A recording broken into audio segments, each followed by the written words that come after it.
Bonjour, Frédéric Naïm, avocat au barreau de Paris. J'interviens en droit des affaires et en fiscalité et j'aimerais aborder avec vous des sujets que je vois assez souvent en ce moment qui concernent en fait des collectionneurs, des vrais collectionneurs qui ont le goût de ce qu'ils font et qui en général exercent une activité professionnelle salariée en dehors de leur hobby et qui à un moment donné vont se retrouver confrontés à une problématique à l'égard de l'administration fiscale ou à l'égard de l'URSSAF qui va les considérer comme des professionnels.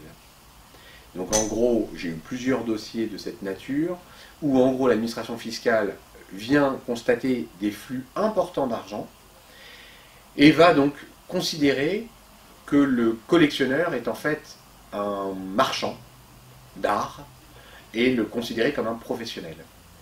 Alors, il faut savoir quand même que l'administration fiscale, pour détecter un collectionneur qu'elle voudrait remettre en cause et qu'elle voudrait considérer comme un professionnel, a énormément d'outils. Elle a déjà les outils d'information des relevés de comptes bancaires et elle a surtout Internet. L'administration fiscale, elle est un des premiers opérateurs à aller consulter ce qui se dit et ce qui se change sur Internet, notamment toutes les plateformes de vente de produits en ligne, Le Bon Coin et tous les sites spécialisés, notamment sur la vente d'art. Et donc du coup, elle va être la principale en mesure de savoir qui vend quoi sur Internet. Et à un moment, si dans le process de vente, un collectionneur se comporte comme un professionnel, l'administration fiscale va le considérer comme un professionnel. Qu'est-ce qu'elle va faire, l'administration? Elle va considérer que ce collectionneur qui agit donc comme un professionnel est déjà non déclaré au centre de formalité des entreprises. Donc ce qu'elle va faire, c'est qu'elle va être fondée à venir le contrôler, non pas sur les 3 dernières années, mais sur les 10 dernières années. C'est énorme. Le collectionneur, elle va ensuite pouvoir lui demander une comptabilité, que par définition il n'aura pas tenue puisqu'il ne se considère pas comme professionnel. Mais donc l'administration va donc lui demander et exiger une comptabilité. Comme elle n'aura pas de comptabilité, elle pourra évaluer un chiffre d'affaires et évaluer des dépenses. Donc là, il faudra être en mesure de sortir ces éléments-là. Et le vrai problème que je rencontre, notamment sur un dossier que j'ai eu il y a très peu de temps, c'est que l'administration va appliquer une TVA sur la vente de toutes les œuvres d'art, sur la vente de toutes ces montres, en considérant qu'une TVA est due sur le prix de vente. Alors que si le collectionneur s'était de lui-même déclaré comme un professionnel, il aurait eu le droit de ne payer la TVA que sur la marge, c'est-à-dire que sur la différence entre le prix de vente et le prix d'achat de ces produits. Donc c'est une différence qui est très importante. Et bien évidemment, comme l'administration aura considéré ce collectionneur comme un professionnel et que ce dernier ne s'étant pas déclaré au centre de formalité des entreprises, l'administration pourra demander sur 10 ans des redressements, assortis de pénalités de 80% pour ce qu'on appelle activité occulte.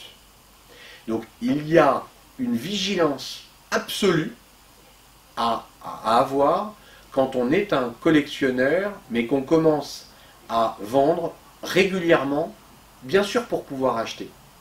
Il y a une vigilance absolue à avoir et à consulter pour savoir dans quel cadre on se place, quitte à demander à l'administration fiscale en amont de l'exercice, j'allais dire de cette activité, ou de la poursuite de cette passion, le régime fiscal applicable. C'est essentiel. En cas de doute, consultez et véritablement, soyez extrêmement vigilants.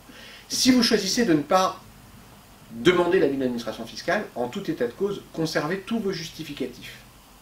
Et là, un point particulier, les collectionneurs qui achètent notamment sur les foires, les braderies et autres salons des bijoux, enfin des bijoux, on va dire des pépites.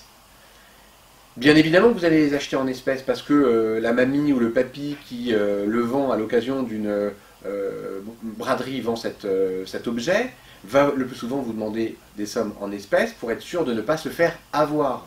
Donc là, n'hésitez pas à garder des traces, le cas échéant à faire signer un petit papier au petit papy ou à la petite mamie qui vous l'a vendu, qui vous a demandé des espèces uniquement pour ne pas se faire arnaquer, et être sûr d'être payé, craignant un chèque impayé, et n'ayant bien évidemment pas de terminal de paiement, demandez une petite bafouille, une petite carte d'identité, des éléments justificatifs de cela. Une autre chose qu'il faut dire, tenez un registre des achats. C'est-à-dire que vous êtes un collectionneur, mais tenez quand même un livre de police, un registre des achats. Ça vous servira toujours si vous avez un contrôle. Il faut savoir que pour bénéficier du régime favorable de la vente sur la TVA sur la marge, l'administration exige des professionnels qu'ils tiennent un registre, on appelle ça un livre de police.